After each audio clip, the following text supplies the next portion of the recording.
usar o setor público para fazer sua empresa crescer. São empréstimos do BNDES, fraudes em fundos de pensão, esquemas para liberar o dinheiro do Fundo de Garantia para empresas privadas e suborno de agentes do Ministério da Agricultura. Sem dúvida, uma empresa com crescimento se deve a negócios completamente irregulares.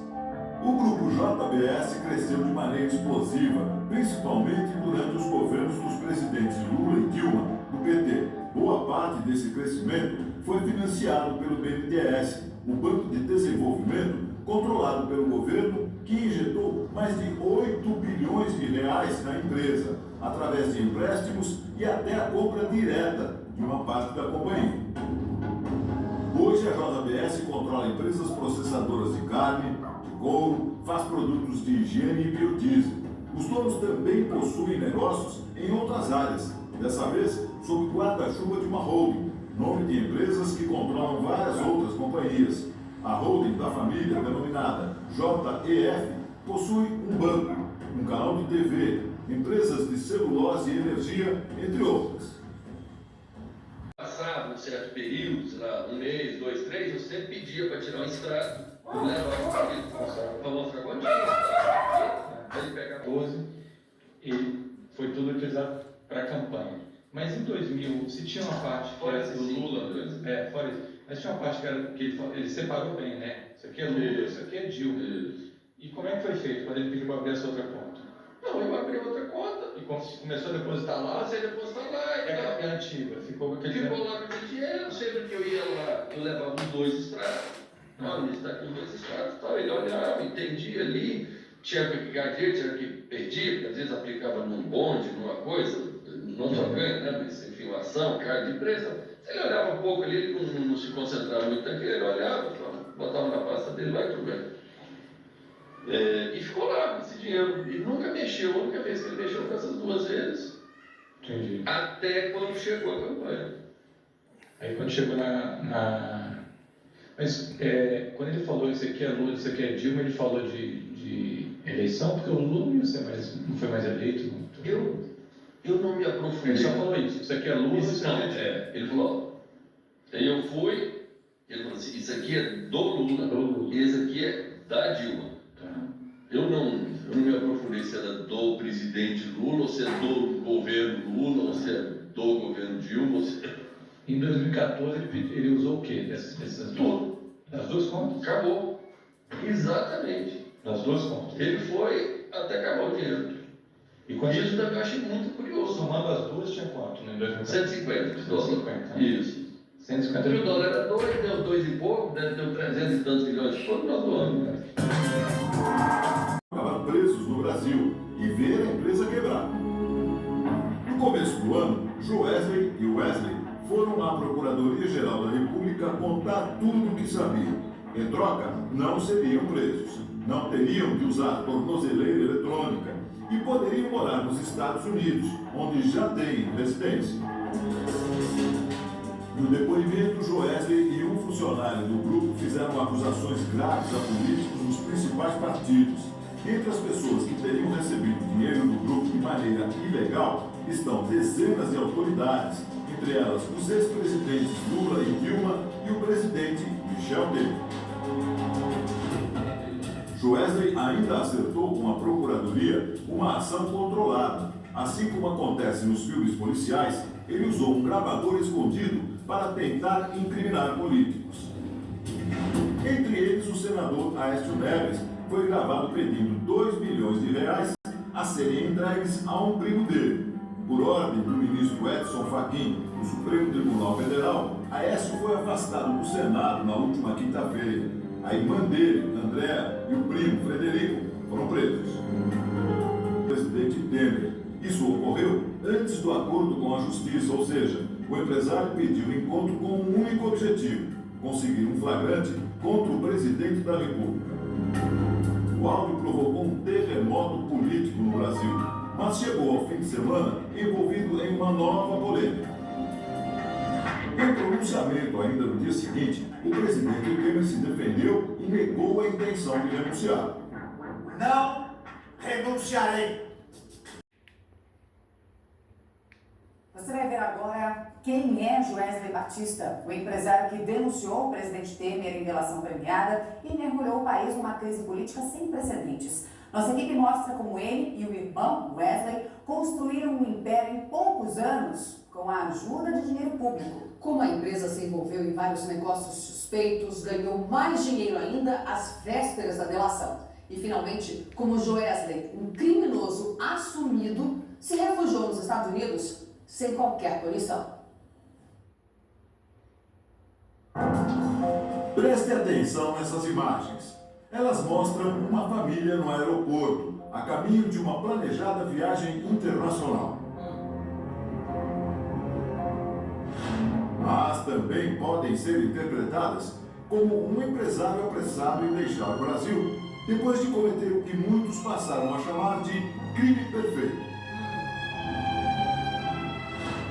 A cena do embarque no aeroporto de São Paulo em 10 de maio mostra Joesley Batista, um dos donos do grupo JBS, com a mulher, a jornalista Tiziana Vilas Boas, o filho deles, a cunhada e uma segunda criança.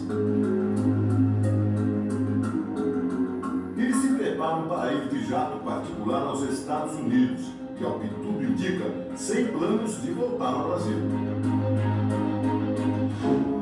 Joesley tinha prestado depoimento à Procuradoria-Geral da República. Ele também entregou gravações aos investigadores. Quando gravei lá, eu não imaginava estar usando isso. Juntos, o depoimento e as gravações formaram uma delação premiada que incendiou o Brasil. Enquanto o país mergulhava em uma nova crise política grave, o empresário podia gozar de uma vida bilionária no exterior sem pagar pelos crimes que cometeu. Não que os políticos envolvidos nos supostos esquemas de corrupção não devam ser investigados por seus atos, mas as facilidades do acordo de delação e a inconsequência de jogar o país em um caos econômico passaram a ser duramente questionados pelos brasileiros. Operação Carne Fraca, Operação Sepsis, Operação Greenfield, Operação Cui Bono, Operação Bullish. Todas essas ações lançadas pela Polícia Federal nos últimos tempos têm um personagem comum. Joesley Batista aparece sempre entre os investigados. Ele comanda, ao lado do irmão Wesley, as empresas do grupo JBS. Que a gente continue vendo o pobre ser sacrificado enquanto tem um cidadão, sabe, do Banco Master, que deu um golpe de mais de 40 bilhões de reais. Mais de 40 bilhões de reais. Ali quem vai pagar é os bancos. É a Caixa Econômica que vai pagar. É o Itaú, um cidadão que deu um desfalque de 40 bilhões nesse país. Tem gente que defende. Porque também está cheio de gente que falta um pouco de vergonha na cara desse país. Que o governo Lula desistiu de indicá-lo para o Conselho da Vale, após resistências do mercado. No Master, a tarefa de Manteiga era azeitar a venda para o BRB. Pelo serviço, ele recebia um salário mensal que se aproximava de R$1 milhão. Manteiga permaneceu no banco até poucas semanas antes do Banco Central decretar a liquidação do Master, em novembro do ano passado. No Palácio do Planalto, sempre recebido pelo chefe de gabinete de Lula, Marco Aurélio Santana Ribeiro, conhecido como Marcola. As agendas oficiais registram apenas o encaminhamento de pauta, sem menção qualquer ao Banco Master. Todos os encontros ocorreram em 2024. Procurado, Daniel Vorcaro não comentou. A coluna não conseguiu contato com Jacques Wagner e Guido Manteiga na noite de sexta-feira. Em 4 minutos. O Banco Master manteve contrato milionário com o escritório de Lewandowski, mesmo após ele virar ministro de Lula. O governo do Rio Grande do Sul está falando sobre a reunião do presidente Lula com o Vorcaro. Olha, eu tenho defendido sistematicamente aqui que você não consegue fazer uma democracia de qualidade com reunião sigilosa de poder executivo, legislativo, judiciário. Presidente da República não pode ter agenda secreta com o dono de banco. Não era secreta, mas foi dito, foi publicizado O presidente da República foi tomar cafezinho com qualquer pessoa, com patati patatá, com um ator, com um escritor, com qualquer pessoa, tem que aparecer na agenda. Tem que ser transparente. Pelo amor de Deus. Pelo menos 4 vezes, de 2023 para frente, o nome de Daniel Vorcaro e de seu pai, Henrique Vorcaro, aparece nessa lista. Ou seja, pelo menos 4 vezes, tanto Daniel Vorcaro, o banqueiro, quanto seu pai estiveram no Palácio do Planalto para reuniões essas todas fora da agenda. Quando você vai ter a agenda das autoridades, a agenda pública, não aparece em nenhum momento reuniões, conversas com Daniel Vorcaro e seu pai Henrique. Então, essas informações sobre os registros, elas dão ali novos elementos para a discussão sobre essa influência que Daniel Vorcaro mantinha em Brasília. Quem diria? Do até então o maior escândalo da história da República, que foi o Petrolão.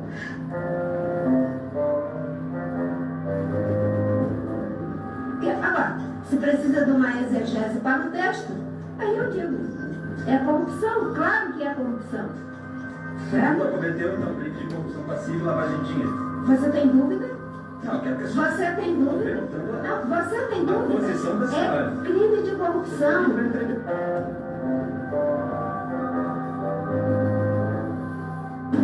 Depois de ter quebrado o Brasil, Lula disse que quer voltar ao poder.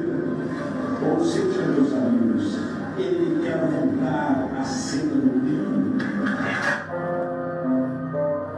Enterrar o voto impresso, uma PEC da deputada Bia Kicis. Seria a 4ª vez que o STF enterraria o voto impresso, mas dessa vez através de uma PEC.